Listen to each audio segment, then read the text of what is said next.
yun guys, isang panibagong araw, panibagong vlog na naman tayo. So shout out sa inyong lahat, sa mga solid subscribers at sa mga silent viewers, sa patuloy na sumusuporta sa aking munting channel. So ngayon lang ulit tayo nakapag-vlog kasi busy tayo. At nung isang araw ay gumawa ako ng kulungan para additional na paglalagyan ng ating malagang manok kasi nagkawalaan na naman yung aming manok dito. So sayang naman, imbis na mapakaibangan pa sayang. So okay lang yan, huwag lang silang magpakita. So ito, malapit-lapit na nating ma-harvest. So nadakip ko na yung iba kanina guys. O yun o, yan yung dalawa. So may bulutong yan. So yung gamot na gamit ko is Thymol or Motel X. Yan yung update dito sa ating munting backyard. And then dito, nag-iisa na lang yung sisiw nya, yung native natin na hen. Yan guys o. So na darag, native darag. So yan guys o, siya lang yung natirang sisiw. So hindi talaga nakaligtas sa bulutong. So ito yung native natin. So na parang panabong daw yung itsura niya. Kasi nakakulong. Yan guys oh, iba yung kulay niya. Yan. So native lang yan pero yung itsura niya kakaiba. And then yung kulay niya guys oh. Yan.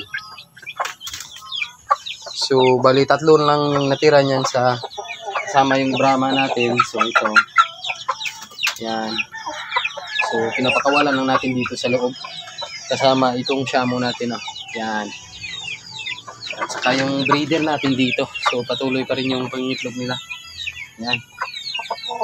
Yung Shamo natin, Shamo Asil is dito na.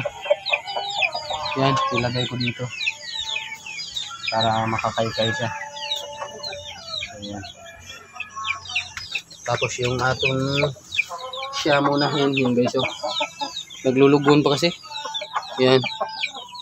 Yan. Naglulugon pa siya.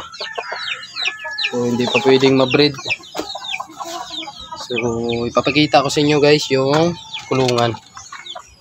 So baliktarin ko lang yung camera para makita nyo ng maayos.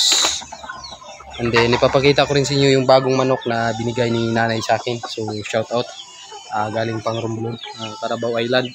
So yung lahi niya is parang Shamo na asil, pero yung tindig niya is mas mataas pa doon sa akin sa 4 months old na yun.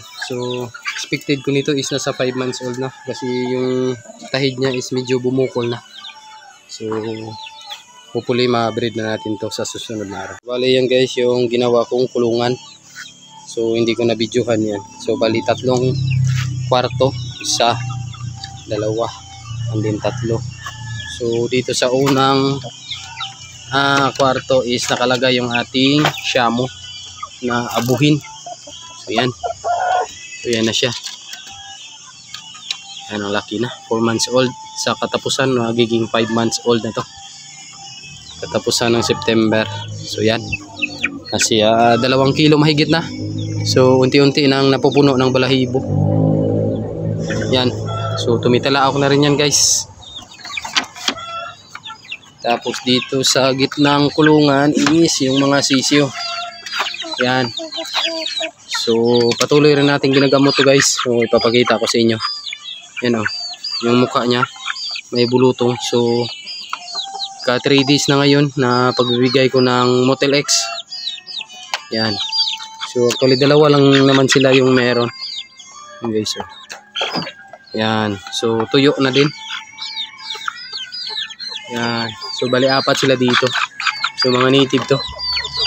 Yan.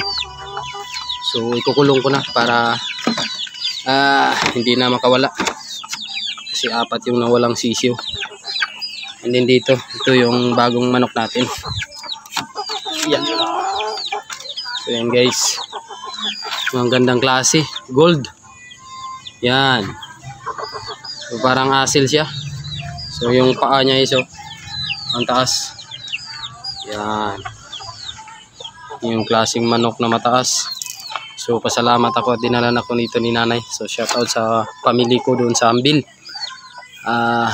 Pag makabakasyon tayo doon, daming manok doon. So makabili tayo ng ibang breed para maparami natin dito sa ating munting backyard.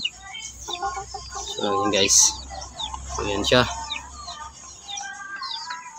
Ipapakita ko sa inyo yung basila natin.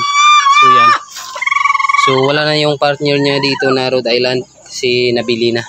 So pasalamat tayo kay GR. So shout out sa YouTube bro. Salamat sa pagbili ng aking alagang manok. So actually malapit na siguro maglugon din yung guys, kasi yan na yung balahibo niya. Ang dami na. So dito yung ating basilan. So ika 11 days na to yung kanyang paglimlim. So 11 rin yung itlog nito. So sana mapisa niya lahat para makaparami tayo agad ng basilan. Yan siya, ang gandang inahin. Yan guys. So huwag lang nating hawakan para hindi na masturbo. So yan guys. So yan yung ating black Siamo Asil. So hopefully makapangitlog na to para ma-breed na natin. So nilagay ko dito yung basila na rooster, kaso lang naghahabulan silang dalawa. So yung gagawin ko na lang siguro is manual na lang siguro yung pagpa-breed sa kanya para hindi na masama dito yung ating rooster na iba. So yan yung ating may lahing Brahma.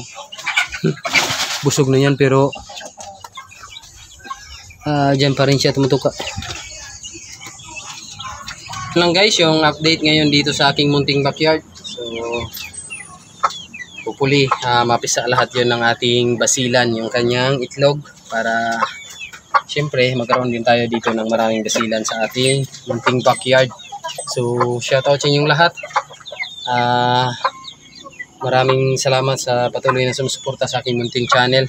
So yun lang, God bless sa ating lahat at happy Monday sa ating lahat. Bye bye.